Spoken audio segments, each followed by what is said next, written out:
Abiso po sa publiko, magtipid na po ng tubig. Tataas kasi simula sa Abril ang singil sa tubig ng Manila Water. Nilinaw naman ng MWSS na hindi sakop ng pagtaas ang mga customer ng Maynilad. Yan ang ulat ni Noel Talakay.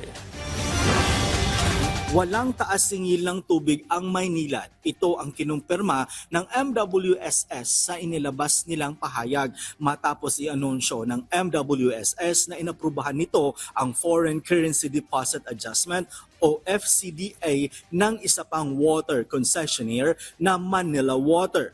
Yung foreign currency differential adjustment, ito ay kumbaga base dun sa palitan ng piso kontra mga foreign currencies like the dollar, euro at saka yen, no? Kasi ang MWSS o ang Manila Water ay merong mga kumbaga sinecure ito na mga loans, no? May mga binabayaran tayong loans para doon sa service improvement natin para sa pagtatayo ng mga planta. Tiniyak naman ni Sevilla walang inaasahang water interruption.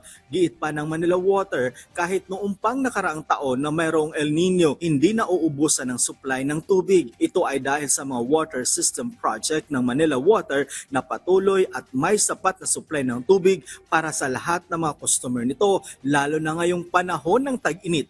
Pero nananatili na 24/7 yung ating serbisyo, no?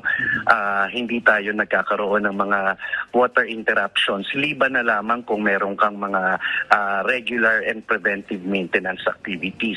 Dahil dito, simula Abril 1, 4 na sentimo kada cubic meter ang inaprobahang pagtaas sa FCDA ng Manila Water. Kaya naman, 21 centavos ang dagdag sa kada konsumo ng 10 cubic meter kada buwan. Dagdag na 45 centavos naman sa 20 cubic meter habang 90 centavos sa 30 cubic meter. Ayon naman sa MWSS Board of Trustees, kada quarter pag-aaralan nila ang sitwasyon ng piso at dolyar at iba pang foreign currencies para matiyak na nababantayan ang singil ng tubig ng Manila Water at Maynilad. Noel Talakay para sa Pambansang TV sa Bagong Pilipinas.